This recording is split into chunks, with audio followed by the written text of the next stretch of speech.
வணக்கம் நண்பர்களே, நான் உங்கள் ரங்கநாதன் பேசுகிறேன். இன்றைக்கி மார்க்கெட்டு எப்படி மூவ்மெண்ட் ஆச்சு அப்படிங்கிறத பற்றி பார்ப்போம். அதுக்கு முன்னாடி நான் ஒன்றும் செபி ரிஜிஸ்டர் கிடையாது, பங்கு வர்த்தக ஆலோசகரும் கிடையாது. என்னுடைய நாலேஜை மட்டும்தான் இங்கே நான் ஷேர் பண்ணுறேன். ஓகே, வாங்க வீடியோக்குள்ளே போவோம்.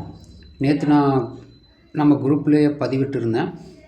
பார்க்காதவங்க நேற்றைய அந்த யூடியூப் இதை பார்த்திங்கன்னா உங்களுக்கு தெரிஞ்சிருக்கும். எதெல்லாம் வந்துட்டு ரெசிஸ்டண்ட்டாக கொடுத்துருப்பேன், எதெல்லாம் வந்துட்டு சப்போர்ட்டாக நான் கொடுத்துருந்தேன்னு தெரிஞ்சிருக்கும். அதை பார்த்துருந்திங்கன்னா இன்றைக்கி உங்களுக்கு புரிஞ்சிருக்கும். காலையில் பார்த்திங்கன்னா மார்க்கெட்டு நம்மளுடைய அப்பர் நோ ட்ரேட் ஜோனுக்கு மேலே தான் ஓப்பன் ஆச்சு. ஓப்பன் ஆனவன் பக்காவாக நம்ம ரெசிஸ்டன்ஸ் R1 பின் பாயிண்ட்டாக டச் பண்ணிவிட்டு ரிவர்ஸில் ஆக ஆரம்பிச்சிச்சு.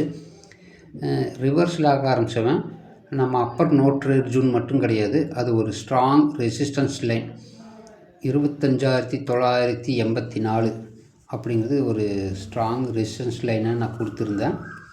அதையும் பிரேக் பண்ணி கீழே போச்சுன்னா ஒரு புட் ரேலி இருக்குது அப்படின்னு சொல்லியிருந்தேன். அதையும் தாண்டி குரூப்பில் நான் மென்ஷன் பண்ணியிருந்தேன். 26,000 கால் 126 ரூபாய்க்கு கீழே போச்சுன்னா அது 110 ரூபா வரைக்கும் போகிறக்கு வாய்ப்புகள் இருக்குது. ஸோ நீங்கள் 26,000 புட்டு ஃபோக்கஸ் பண்ணுங்கன்னு சொல்லியிருந்தேன்.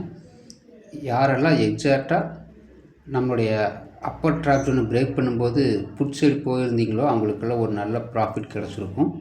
ஸோ ஒன்ஸு நம்ம நோட் ரிலிஜனுக்குள்ளே வந்தவன் அதுக்குள்ளேயே தான் வந்துட்டு ட்ராவல் பண்ணிகிட்டு இருந்தா. அப்படி இடையில நான் மறுபடியும் ஒரு இன்டிமேஷன் கொடுத்துருந்தேன். சேம் 26,000 புட்டு 110 ரூபாய்க்கு கீழே போச்சுன்னா 26,000 கால் 110 ரூபாய்க்கு கீழே போச்சுன்னா எகைன் அது புட் ரேலின்னு நான் சொல்லியிருந்தேன். ஸோ அதுவும் நடந்துச்சு.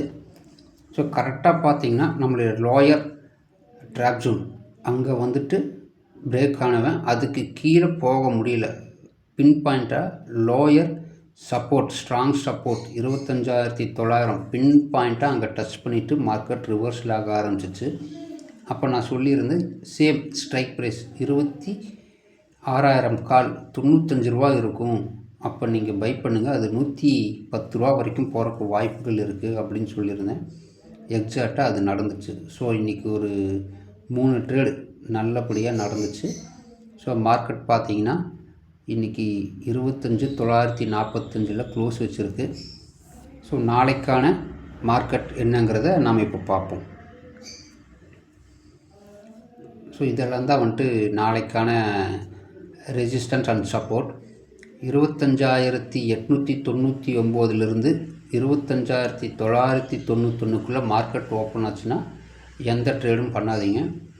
ஒன்ஸ் 25,991 பிரேக் பண்ணிச்சுன்னா நம்மளுடைய ஃபஸ்ட்டு ரெசிஸ்டன்ஸ் 26,037, அப்புறம் R2 இருக்குது, R3 இருக்குது, அதையும் பார்த்துக்குங்க.